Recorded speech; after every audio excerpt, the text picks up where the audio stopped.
Hello student, मैं मकौन ऐतल मेरे अर्पण international परिवार की ओर से आपका इस वीडियो में स्वागत करती हूँ। स्टूडेंट, आज हम एक आत्मकथा समझेंगे।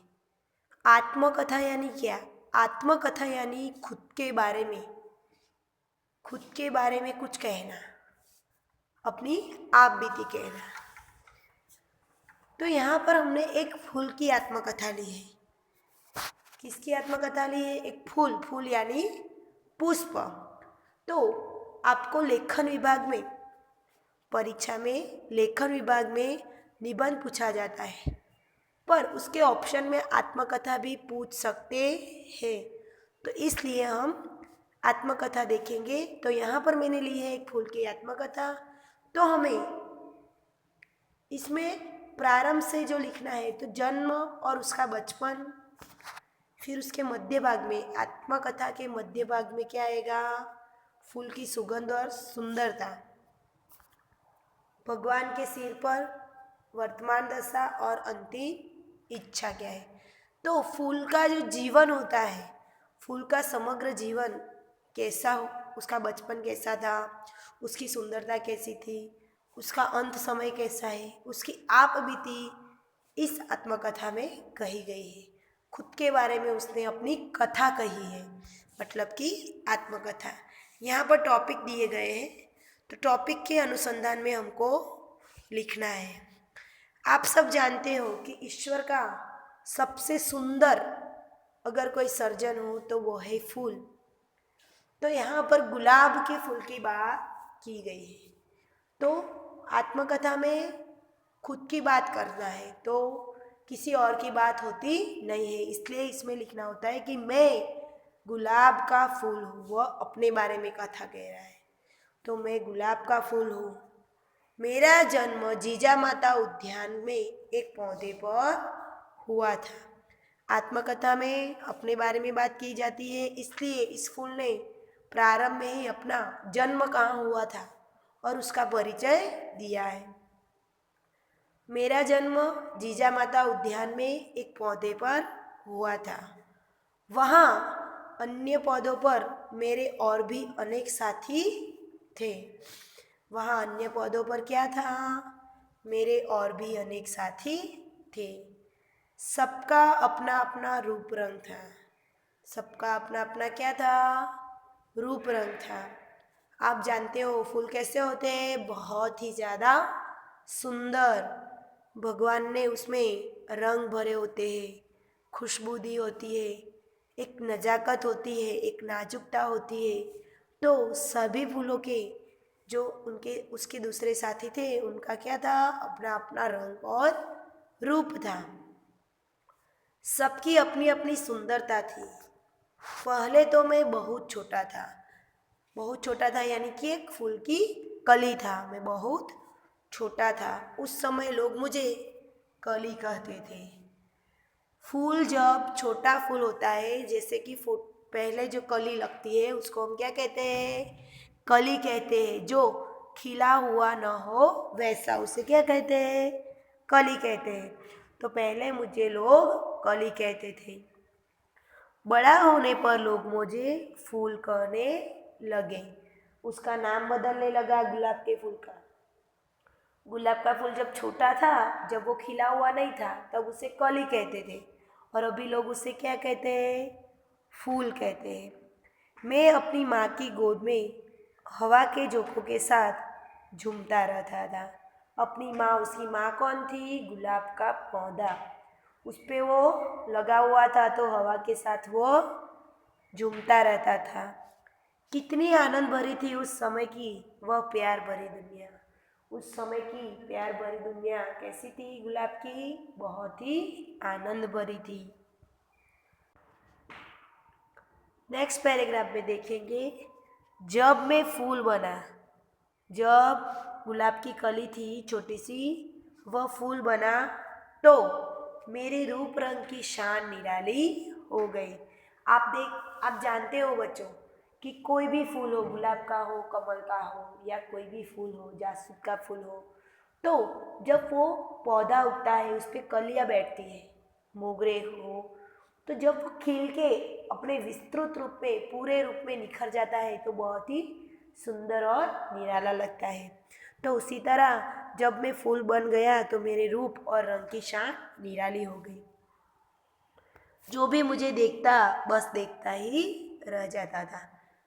फूलों की सुंदरता तो मन को मुक्त कर देने वाली होती है, तो जो भी मुझे देखता था वो कैसा हो जाता था, बस देखता ही रहता था, मंत्रमुग्ध हो जाता था।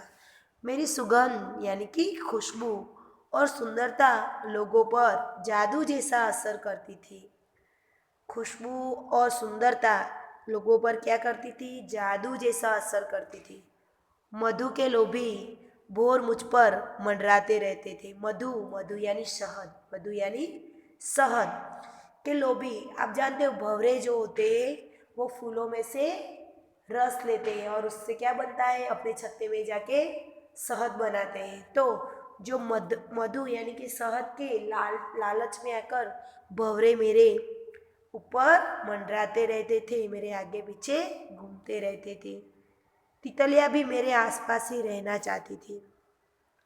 तितलियाँ क्या करती थी, फूल के आसपास रहना चाहती थी। सचमुच मेरे जीवन का वह सुनहरा समय था। सचमुच मेरे जीवन का सुनहरा समय था। तो स्टूडेंट, ये पैराग्राफ आपने देखा कि किस तरह उसके जीवन का सुनहरा समय कैसा था कि भंवरे उसके आज आसपास मंडराते थे, तितलियाँ भी उसके पास रहना चाहती थी, लोग उसे देखते ही रहते थे। बहुत ही अच्छा समय उसके जीवन का चल रहा था। पर परिवर्तन जीवन का नियम है, मगर परिवर्तन जीवन का नियम है। मेरे जीवन में भी भारी परिवर्तन हुआ। गुलाब के जीवन में क्या हुआ, भारी परिवर्तन हुआ। क्या परिवर्तन हुआ, एक दिन सुबह माली बगीचे में आया। माली यानी जो बगीचे की संभाल रखता है, वह जो पौधे को पानी देता है, खाद देता है। तो माली एक दिन बगीचे में आया। उसने बहुत ही निर्दयता से मुझे मेरी माँ की गोद से अलग कर दिया। माली ने क्या किया, गुलाब को पौधे पे से तोड़ लिया। उसे मुझे तोड़कर एक टोकरी में डाल दिया। माली ने गुलाब को तोड़कर एक टोकरी में डाल दिया। किसी प्रकार और भी कई फूल तोड़कर उसने टोकरी में डाले। इसके बाद माली अन्य फूलों के साथ मुझे बाजार में ले गया। क्या हुआ, उसके बाद माली फूल को कहाँ ले गया, फूलों के बाजार में ले गया। स्टूडेंट, आप जानते हो कि फूल उगने के बाद उसको तोड़ा जाता है, फिर बाजार में वो बिकते हैं। कुछ लोग फूलों का अलग अलग तरह से प्रयोग करते हैं, पूजा में प्रयोग करते हैं, कोई स्मशान विधि में प्रयोग करते हैं। तो इस तरह उसको भी बाजार में लाया गया। वहाँ एक आदमी ने मुझे खरीद लिया। एक आदमी ने क्या किया, गुलाब के फूल को खरीद लिया। वह मंदिर में गया और भगवान की पूजा पर उसने मुझे भगवान की मूर्ति पर चढ़ा दिया। एक आदमी ने क्या किया, भगवान की मूर्ति पर फूल को, गुलाब को चढ़ा दिया। गुलाब यहाँ पर अपनी आप बीती कथा कह रहा है। उसका जीवन कैसा था, उसका जन्म कहाँ हुआ और उसको माँ की गोद से अलग करने के बाद बाजार में बेच दिया गया। और फिर उसे क्या किया गया, एक आदमी ने उसे खरीदकर भगवान की मूर्ति पर चढ़ा दिया। भगवान के मस्तक पर पहुंचकर मैं फूला नहीं समाया। फूला नहीं समाना, बहुत ही ज़्यादा खुश हो जाना। पर हायरी किस्मत, कुछ ही मिनट बीते थे कि मेरी तकदीर बदल गई। कुछ ही मिनट बीते कि गुलाब की तकदीर यानी कि नसीब बदल गया।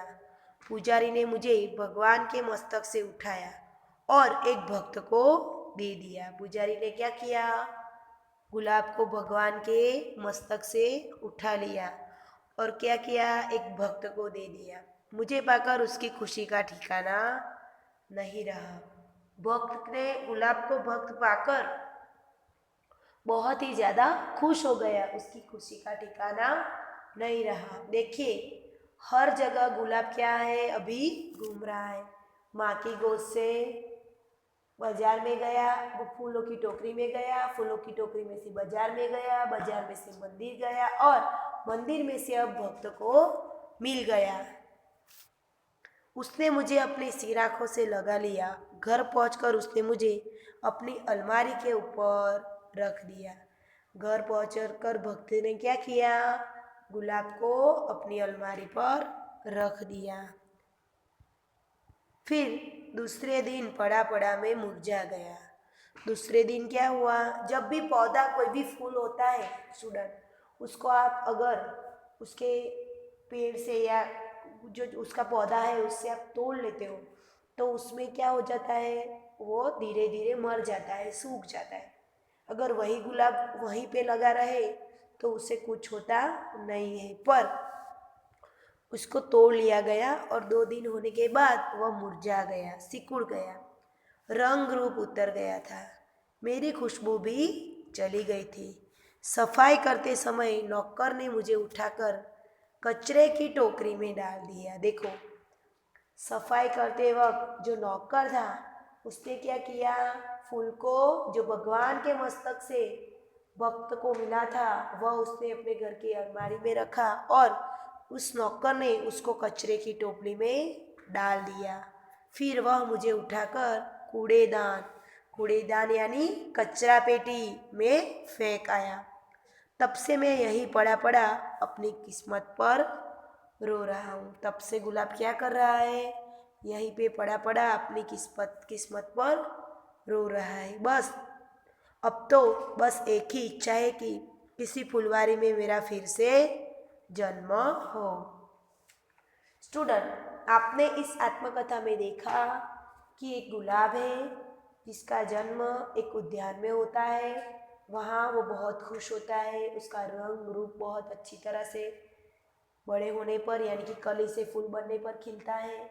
उसके बाद माली आकर उसकी माँ की गोद से उसको छीन लेते हैं और टोकरी में डालकर बाजार में ले जाकर बेच डालता है। फिर वहाँ से आपके जैसे या मेरे जैसे किसी इंसान ने उसको खरीद कर भगवान के मंदिर में चढ़ा दिया और भगवान के मंदिर में से एक भक्त उसको घर ले आया और उसके नौकर ने कचरा समझ को उसका कूड़ेदान में डाल दिया। तो यह थी गुलाब की आप बीती। तो आप आत्मकथा आपको ऐसे लिखनी है।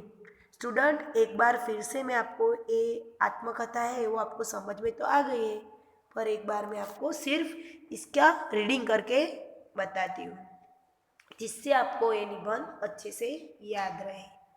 मैं गुलाब का फूल हूँ, मेरा जन्म जीजा माता उद्यान में एक पौधे पर हुआ था। वहाँ अन्य पौधों पर मेरे और भी अनेक साथी थे। सबका अपना अपना रंग रूप था, सबकी अपनी अपनी सुंदरता थी। पहले तो मैं बहुत छोटा था। उस समय लोग मुझे कली कहते थे। बड़ा होने पर लोग मुझे फूल कहने लगे। मैं अपनी माँ की गोद में हवा के झोंकों के साथ झूमता रहता था।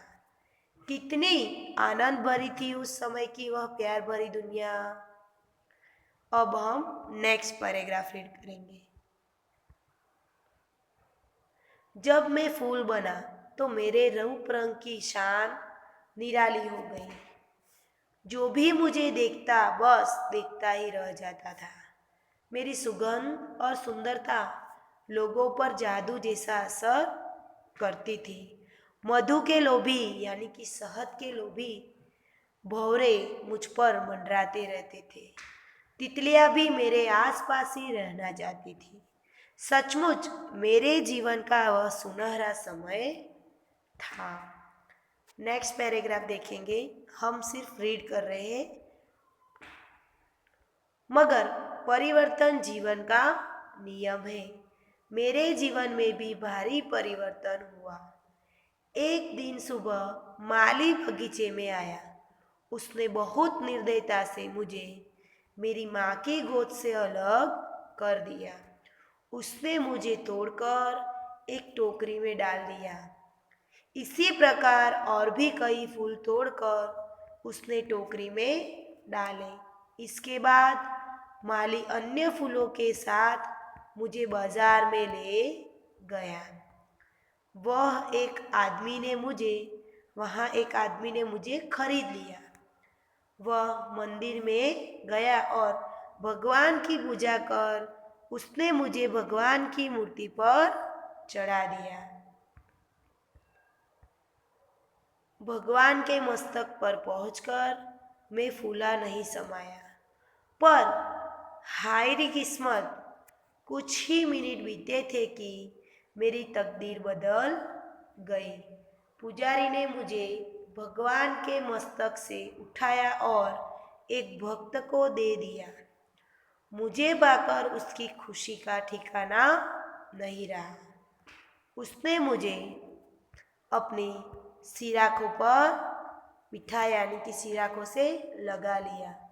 घर पहुंचकर उसने मुझे अपनी अलमारी के ऊपर रख दिया।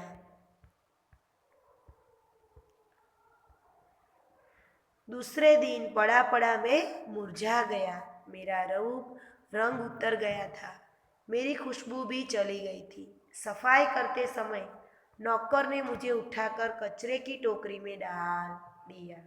फिर वह मुझे उठाकर कूड़ेदान में फेंक आया। तब से मैं यही पड़ा पड़ा अपनी किस्मत पर रो रहा हूँ।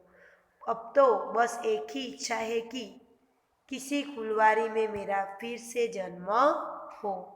तो स्टूडेंट, हमने ये पूरा जो आत्मकथा है वो पूरी आत्मकथा मैंने आपको समझाई। आत्मकथा का विषय वस्तु क्या होता है, आत्मकथा कैसे लिखी जाती है, और हमने इसको एक बार पढ़ भी लिया। तो आशा रखती हूँ कि आप बहुत ही अच्छी तरह से यह फूल की आत्मकथा लिख सकोगे। आपको इसको अच्छे अक्षर में आपकी निबंध की नोट में लिखना है और मुझे इसके फ़ोटो क्लिक करके PDF बनाकर भेजने हैं। अस्तु।